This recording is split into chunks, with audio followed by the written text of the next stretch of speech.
When you want to succeed as bad as you want to breathe, you can knock me down, but you can't knock the purpose out of me. Because what you're fighting is not just a moment, not just a season, not just a version of me that showed up when things were comfortable. You're fighting something that was built in the dark, something that was forged when nobody was clapping, when nobody was calling, when nobody believed I was worth the investment. You see the fall, but you don't see the foundation. You see the stumble, but you don't see the discipline. You see the tears, but you don't see the training that happened while I was crying and still moving forward. I've been pushed to the ground by circumstances that were designed to end me, by voices that told me I was finished, by failures that tried to label me permanently. And every single time my knees touched the floor, something inside me stood up first. You thought knocking me down meant it was over, but you don't understand where I come from. I come from pressure. I come from struggle. I come from waking up tired and still showing up. I come from being overlooked and still over delivering. I come from nights where quitting felt logical and mornings where continuing felt impossible, yet I moved anyway. Purpose doesn't live on the surface. Purpose lives underneath the pain, underneath the rejection, underneath the moments where you question your own worth. That's why you can hit me with loss and I still breathe vision. That's why you can surround me with doubt and I still walk with direction. What's inside me was planted before the fight ever started. I've been underestimated so long that pressure feels like home. When life applied weight, I didn't fold, I formed. When expectations dropped, my standards rose. When doors closed, my focus sharpened. You call it being knocked down, I call it being repositioned. Because every fall forced me to look inward, forced me to build strength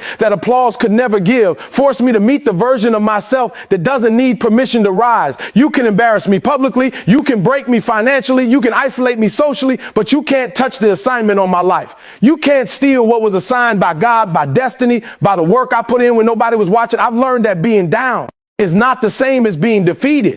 Being tired is not the same as being finished. Being hurt is not the same as being hopeless. I've laid on floors where pride died and purpose woke up. I've stared at ceilings wondering how I would make it through another day. And somewhere between the doubt and the decision, I chose not to quit. That choice is why I'm dangerous. That choice is why I'm still here. Because you're not dealing with someone who's never been hit. You're dealing with someone who's been hit and refused to stay down. Experience taught me what motivation never could. You don't scare me with setbacks anymore because setbacks train me. You don't intimidate me with obstacles anymore because obstacles sharpen me. I've been down so long that standing up feels like rebellion. Every time I rise, it's a reminder that I'm more than what happened to me. I am not the mistake. I am not the loss. I am not the delay. I am the decision to keep moving when everything said stop. You thought the fall would humble me into silence, but it educated me into strength. You thought the struggle would make me bitter, but it made me better, more focused, more intentional about every step I take. When you knocked me down, you introduced me to my core. You stripped away the excuses, the ego, the need for validation. You forced me to learn how to stand without applause, how to move without approval, how to believe without evidence. And now I walk different. Now I speak different. Now I carry myself like someone who's already survived the worst. You don't defeat someone like that. You don't break someone who already made peace with pain. You don't stop someone who knows why they started. I don't rise because it's easy.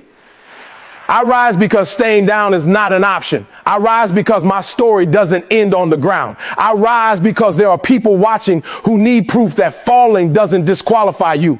I rise because every time I get back up, I take a piece of fear with me. You can knock me down again tomorrow and I'll still get up with more wisdom than last time. You can doubt me louder and I'll move quieter with more precision. You can challenge my body, test my patience, stretch my endurance, but what drives me isn't fragile. Purpose doesn't shatter when it hits the floor. Purpose digs in. Purpose adapts. Purpose waits until the right moment to rise again. And every time I stand back up, I'm not the same person who fell. I'm stronger in areas you can't see, calmer in chaos, clearer in direction. I've learned how to turn pain into fuel, how to turn rejection into refinement, how to turn being knocked down into a reminder that I'm still in the fight, still moving, still building, still becoming, still walking forward with fire in my chest and vision in my mind, still standing even when my legs are shaking, still pushing even when the road feels endless, still believing when the evidence is thin, still carrying purpose that refuses to leave no matter how many times the world tries to knock me down. I've been broken, doubted, and counted out, and I'm still standing, not because life was kind to me, not because the road was smooth, but because I learned how to survive when everything around me was falling apart. I know what it feels like to check your account and feel your confidence disappear with the numbers.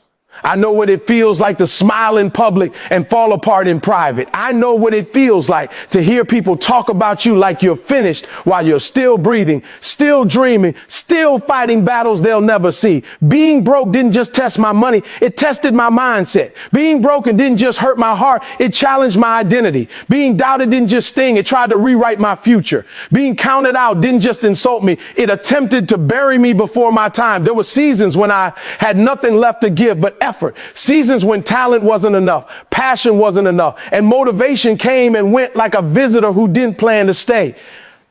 I had to learn how to move without feeling inspired. I had to learn how to work while my confidence was low and my fear was loud. People don't talk about that part. They celebrate the comeback, but ignore the loneliness of the climb. They clap for the victory, but never acknowledge the nights when you question your own worth. I've been in rooms where my name wasn't respected, where my presence wasn't valued, where my potential was ignored, and I still showed up like I belonged there because I refused to let their opinion become my identity. Being broke taught me humility and hunger at the same time. It stripped me of excuses and forced me to look in the mirror. It taught me discipline when motivation failed. It taught me patience when results were slow. It taught me how to build from nothing without complaining about what I didn't have. Being broken taught me how to sit with pain without letting it define me. It taught me that healing isn't loud and growth isn't always visible. Some of the strongest progress happens quietly, internally, when nobody knows you're fighting for your life just to stay functional. Being doubted taught me self-belief the hard way. When nobody else believed, I had to become my own witness. I had to trust the work I was putting in even when there was no applause. I've been counted out by people who only saw my past and never bothered to imagine my future. People who measured me by my worst moment and ignored my potential. People who assumed that failure was my final chapter instead of my training ground. But what they didn't understand is that pressure introduces you to parts of yourself comfort need or will.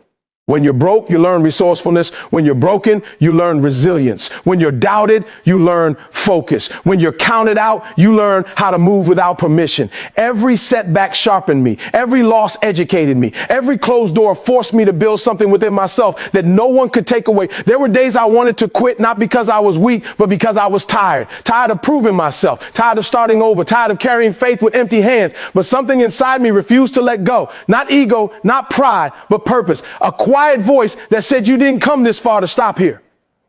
A reminder that survival itself is a form of victory. I learned how to stand when everything told me to sit down. I learned how to keep my head up when shame tried to pull it down. I learned how to keep moving even when the path wasn't clear. Still standing doesn't mean untouched. It means tested and not terminated. It means wounded but wiser. It means I've been bent without being broken completely. Every scar tells a story of something that tried to end me and failed. Every doubt I faced forced me to build conviction. Every time I was counted out, I counted myself in. I stopped waiting for validation. I stopped waiting for approval. I stopped waiting for perfect conditions. I started moving with what I had, where I was, as I was.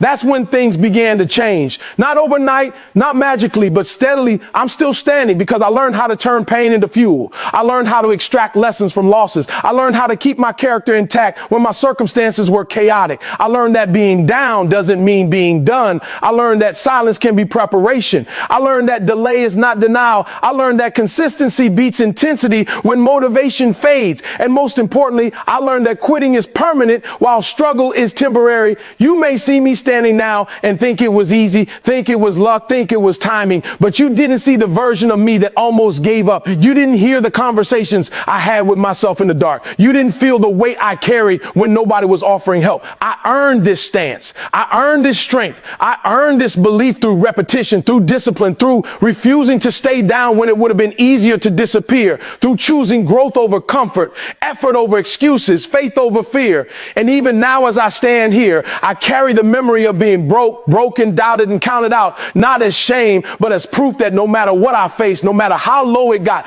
no matter how many times they wrote me off, I'm still standing and still moving forward with lessons in my bones and fire in my chest and a mindset that refuses to bow to circumstances or opinions or past versions of myself that no longer define who I am becoming. Pain didn't stop me. Pressure didn't crush me, and fear didn't finish me.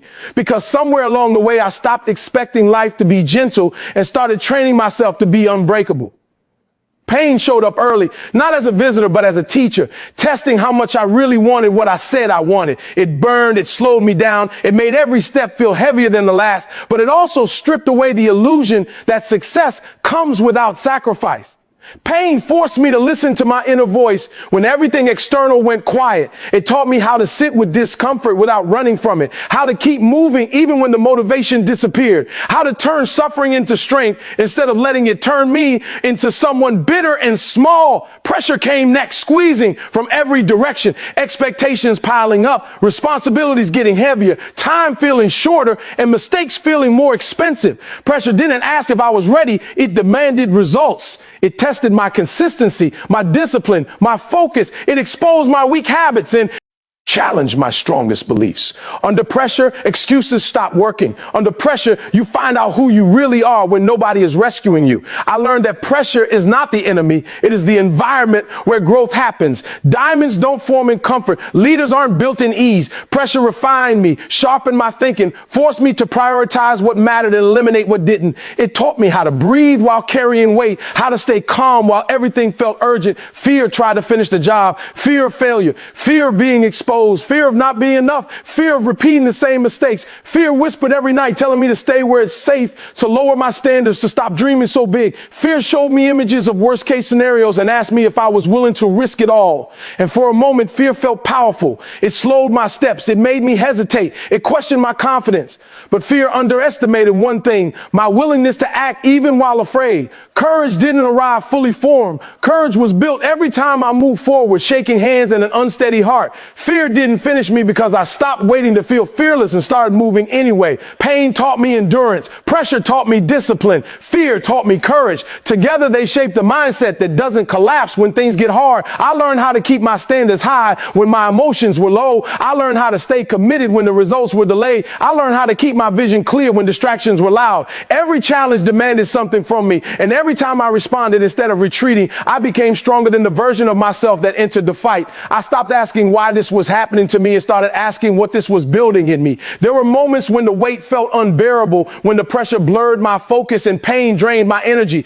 Moments when fear screamed so loud it drowned out logic. But even in those moments, I discovered a deeper layer of strength. Strength that doesn't announce itself. Strength that shows up quietly, consistently, relentlessly. I learned that resilience isn't loud. It's waking up and doing the work again. It's choosing progress over comfort. It's refusing to let one bad day become a bad life. Pain didn't stop me because I stopped letting it define me. Pressure didn't crush me because I learned how to carry it properly. Fear didn't finish me because I refused to let it make my decisions. I stopped measuring my progress by how easy things felt and started measuring it by how much I could handle without breaking. I stopped chasing comfort and started chasing capability. I stopped running from challenges and started running toward growth. Pain became feedback. Pressure became preparation. Fear became a signal that I was stepping into something meaningful. Every obstacle was proof that I was still in the game, still pushing, still evolving. The world will try to convince you that if it hurts, you should stop, that if it's heavy, you should quit, that if you're scared, you should turn back. But the truth is, pain often means you're growing. Pressure often means you're leveling up. And fear often means you're standing at the edge of something important. I learned to stop interpreting resistance as a sign to retreat and start seeing it as confirmation that I was moving in the right direction. Nothing valuable comes without opposition. I've been tested mentally, emotionally, physically. I've doubted myself. I've questioned my path. I've wondered if the cost was worth it. But every time I stood my ground, every time I chose discipline over distraction, every time I faced fear instead of fleeing from it, I proved something to myself that no one can take away. I proved that I am capable of more than I thought. I proved that I can survive discomfort. I proved that I can grow under pressure. Pain no longer scar as me because I know it passes and leaves lessons behind. Pressure no longer intimidates me because I know it's temporary and transformative. Fear no longer controls me because I know it lies about my limits. What once felt overwhelming now feels familiar. What once felt impossible now feels challenging but achievable. I am not the same person who first encountered pain, pressure, and fear. I am more grounded, more focused, more intentional. I move with purpose, not panic. I respond with action, not excuses. This journey didn't make me perfect. It made me prepared. It didn't remove obstacles. It gave me the tools to overcome them. It didn't eliminate fear. It taught me how to walk through it. And every step forward is a reminder that no matter how intense the pain, no matter how heavy the pressure, no matter how loud the fear, I am still here, still moving, still building, still refusing to be stopped by what was meant to break me. I didn't survive all of this just to quit now. Not after everything I've carried, not after every night I held myself together when nothing else was holding me, not after every sacrifice that went unnoticed and every prayer that felt unanswered. I didn't walk through confusion to turn back at clarity. I didn't endure the storms just to surrender at the shoreline. There were too many moments where quitting made sense, where stopping felt justified, where giving up would have been understandable, but I stayed, I pushed, I endured, and that endurance wasn't accidental. It was preparation for this moment right here. I remember the early days when progress was invisible and effort felt wasted, when it seemed like the harder I worked, the further away the results moved. I remember questioning myself, questioning the path, questioning whether the vision in my mind was real or just wishful thinking. But even in those moments, something inside me refused to let go. Not because I was fearless, but because I was committed. Commitment carried me when motivation disappeared. Discipline moved me when excitement faded. Faith kept me going. Logic said, stop. I didn't survive rejection just to accept mediocrity. I didn't survive failure just to settle for comfort. I didn't survive being underestimated just to underestimate myself now. Every setback taught me something. Every loss sharpened me. Every delay strengthened my patience. I learned how to wait without quitting, how to work without applause, how to believe without evidence. Those lessons cost too much to abandon now. You don't pay that price and then walk away when things start getting serious. There were times I had to rebuild from nothing. Times I had to start over with less than before. Times I had to look strong while feeling completely uncertain. I lost things I thought I needed, people I thought would stay, opportunities I thought were meant for me. And through all of that, I learned that survival isn't just about staying alive. It's about staying aligned, staying true to the purpose that kept whispering even when the world was loud, staying focused when distractions tried to pull me off course, staying hungry when comfort tried to make me lazy. I didn't survive the pain just to waste the wisdom it gave me. I didn't survive the pressure just to crumble when responsibility increases. I didn't survive the doubt just to let fear make my decisions now. Everything I went through shaped me into someone who can handle what's coming next. The struggle built my capacity. The resistance built my strength. The waiting built my character. Quitting now would mean betraying the version of me that kept going when nobody was watching. There is a difference between being tired and being done. I've been tired before. I've been exhausted. I've been drained. But done is something else, and I'm not done. Done means you've lost your why. Done means you've surrendered your vision. Done means you've accepted less than what you know you're capable of. I'm still hungry. I'm still focused. I'm still learning. I'm still growing. I didn't come this far to give up when the path starts demanding more of me. Every scar I carry is proof that I didn't quit when it hurt. Every lesson I learned is proof that I didn't quit when it was confusing. Every bit of strength I have now was built in moments when stopping would have been easier. Quitting now would erase the meaning of those moments, and I refuse to let my pain be pointless. I refuse to let my struggle be wasted. I refuse to let my past endurance be for nothing. I know what it's like to feel behind. I know what it's like to feel alone. I know what it's like to wonder if the effort is worth it. But I also know what it feels like to break through, to grow into someone stronger, to look back and realize the hardest parts were shaping you for something bigger. That's why I keep moving. That's why I keep showing up. That's why I keep pushing. Even when the results are slow, I didn't survive all of this to stop when things get uncomfortable. Comfort never built anything great. I didn't survive all of this to play small when it's time to step up. Playing small dishonors the journey. I didn't survive all of this to doubt myself now when the evidence of my resilience is written all over my life. I've already proven I can endure. I've already proven I can adapt. I've already proven I can rise after falling. The road ahead may demand more focus, more discipline, more patience, more courage. It may require letting go of old habits, old fears, old versions of myself that no longer fit where I'm going. But I'm ready for that. I've been trained by adversity. I've been educated by failure. I've been strengthened by pressure. This isn't the time time to look back. This isn't the time to hesitate. This isn't the time to quit. I owe it to myself to finish what I started. I owe it to the sacrifices I made when nobody saw them. I owe it to the version of me that kept going on the hardest days. I owe it to the future that's waiting on my persistence. Quitting now would mean accepting a story that ends too early, and my story isn't finished. I'm still in the fight. I'm still building. I'm still becoming. And no matter how heavy it feels, no matter how long it takes, no matter how many obstacles remain, I didn't survive all of this just to quit now. Every scar on my life is proof that I'm undefeated. Not because I was never hurt, but because nothing that tried to destroy me succeeded. Scars don't come from easy days or comfortable choices. They come from battles you didn't run from moments where you stayed when leaving would have been safer, quieter, easier. Each scar carries a memory, a lesson, a reminder that there was a moment when life tried to break me and failed. People see the scar and assume weakness, but they don't understand that a scar means healing happened, survival happened, growth happened. Some of these scars came from trusting the wrong people, believing promises that were never meant to be kept, giving loyalty where it wasn't returned. Those wounds cut deep because they attacked my heart, my expectations, my sense of belonging. But even those scars taught me discernment. They taught me how to protect my energy, how to choose my circle wisely, how to stand alone without feeling lonely. I learned that betrayal can break illusions without breaking purpose, and that lesson lives in the scars I carry. Other scars came from failure, from giving everything I had and still falling short, from trying my best and watching it not be enough in that moment. Those failures bruised my ego and tested my confidence. They made me question my abilities and my direction. But failure didn't defeat me. It educated me. It showed me where I needed to grow, where I needed discipline, where I needed patience. Those scars remind me that losing doesn't mean you're weak. It means you're participating. It means you're stretching beyond comfort. Some scars came from survival, from enduring seasons where I was mentally exhausted, emotionally drained, physically worn down, seasons where waking up felt like a battle and hope felt thin. Those scars are the quiet ones, the ones nobody sees, the ones that formed in silence while I kept showing up. They remind me that strength isn't always loud or visible. Sometimes strength is simply refusing to give up when everything feels heavy. I earned these scars through persistence. I earned them through resilience. I earned them by choosing to keep moving forward when stopping would have been understandable.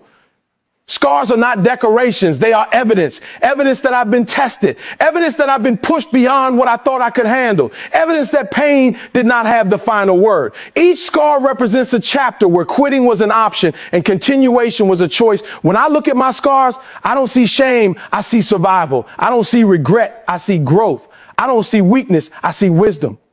These marks remind me of who I was and who I became because of what I went through. They remind me that I am stronger now, more focused now, more grounded now. They remind me that whatever comes next, I've already proven I can endure. The world celebrates perfection.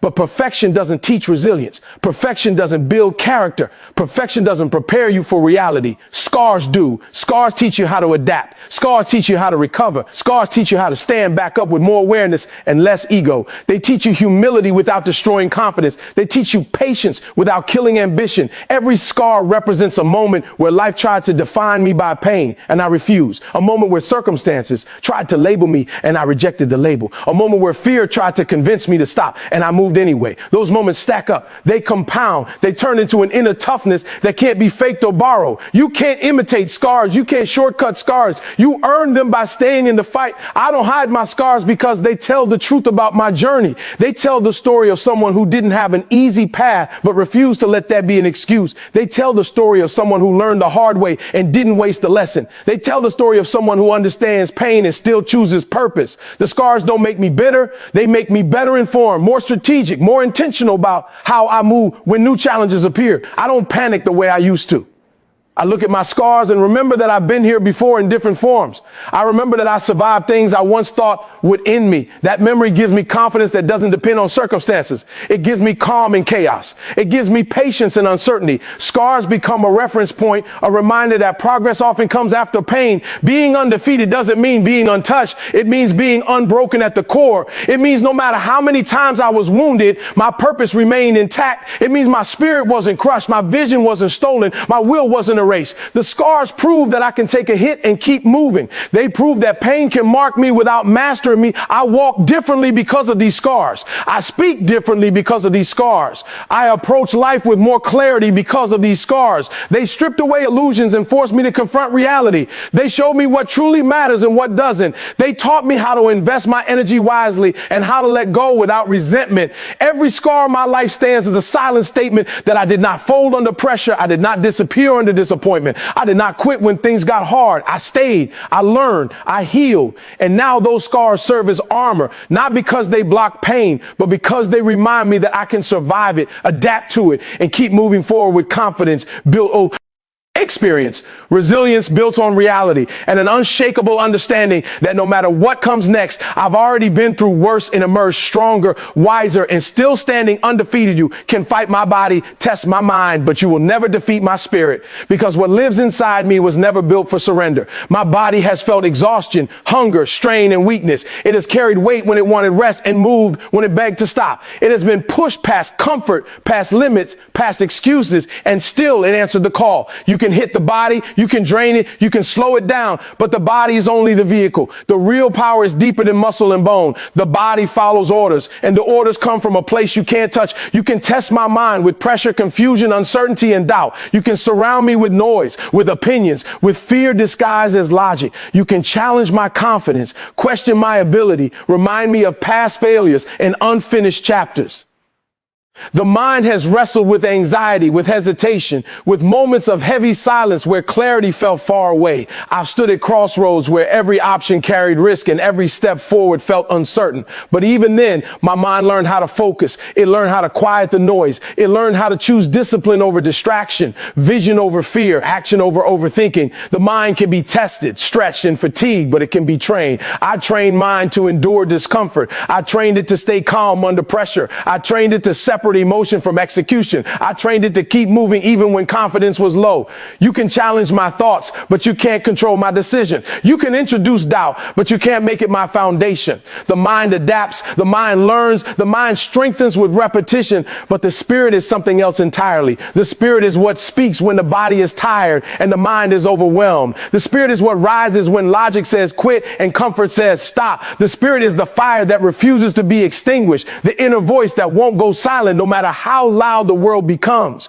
You can't measure the spirit. You can't predict it. You can't negotiate with it. It doesn't respond to fear or pressure the way the body and mind do. My spirit was forged in moments where quitting was justified. It was shaped in isolation, strengthened in struggle, refined in disappointment. It grew when nobody was watching, when nobody was cheering, when nobody believed. The spirit remembers every time I got back up. It remembers every promise I made to myself in the dark. It remembers every sacrifice that went unseen. That memory fuels me in ways you can't understand from the outside. You can corner me physically. You can overwhelm me mentally. But the spirit doesn't need space or certainty to operate. It thrives in resistance. It sharpens in adversity. It becomes more focused when challenged. The spirit doesn't panic when plans fall apart. It doesn't collapse when timelines change. It doesn't disappear when results are delayed. It adapts and persists. I've learned that the strongest force within me is not confidence, not motivation, not talent. It's resolve. A decision that was made long before the battle started. A decision that no matter how hard it gets, I will not abandon myself. I will not betray my values. I will not quit on the vision that kept me alive when things were at their worst. That decision lives in my spirit, and that's why it can't be defeated. The world often mistakes silence for weakness and patience for passivity. They don't see the work happening internally. They don't see the discipline, the restraint, the focus being built beneath the surface. The spirit doesn't announce itself. It prepares, it waits, it observes. And when the moment arrives, it responds with precision and strength that looks sudden to those who weren't paying attention. I don't rely on perfect conditions. I don't depend on constant motivation. I don't need approval to move forward. Those are external things, and external things can be taken away. The spirit is internal. It's self-sustaining. It doesn't need permission. It doesn't need validation. It moves because it was designed to move. When setbacks appear, the spirit doesn't ask why me. It asks what now. When obstacles rise, the spirit doesn't complain. It calculates. When fear shows up, the spirit doesn't retreat. It stands firm. The Spirit understands that discomfort is temporary, but purpose is lasting. It understands that pain can be endured, but quitting leaves a permanent mark. I've seen what happens when people rely only on their body or their mind. When the body breaks, they stop. When the mind gets overwhelmed, they freeze. But when the Spirit is strong, the body finds another gear and the mind finds another angle. The Spirit leads. The rest follows. You can delay me, but you can't deny me. You can challenge me, but you can't consume me. You can pressure me, but you can't erase what I know about myself. I know what I've survived. I know what I've overcome. I know the depth of my resilience because I've met it in moments when everything else failed. The Spirit carries vision beyond circumstances. It sees possibility when evidence is thin. It believes before results appear. It stays committed when progress is slow. It doesn't rush. It doesn't panic. It remains steady, grounded, and persistent. That steadiness is what makes it unstoppable. I move forward not because I'm invincible, but because I'm anchored to values, anchored to purpose, anchored to a reason that goes deeper than comfort or convenience. You can shake the surface, but the foundation holds. You can create storms, but the roots go deeper than the wind. My spirit doesn't depend on winds to feel alive. It doesn't collapse after losses. It understands that both are temporary. What matters is continuation. What matters is alignment. What matters is staying true to the path, even when the journey demands more than expected. I've been underestimated, challenged, tested, and pushed to edges I didn't know existed. And every time I reached an edge, the Spirit expanded. It didn't shrink. It didn't retreat. It grew stronger, clearer, more resolved. You can fight my body and you can test my mind, but the Spirit operates on a different level. It doesn't respond to intimidation. It doesn't bow to fear. It doesn't negotiate with doubt. It moves forward with quiet certainty, relentless persistence, and an inner strength that cannot be broken, controlled, or defeated by external forces or temporary circumstances or the opinions of those who never walked this path and never paid this price and never felt this fire burning from within.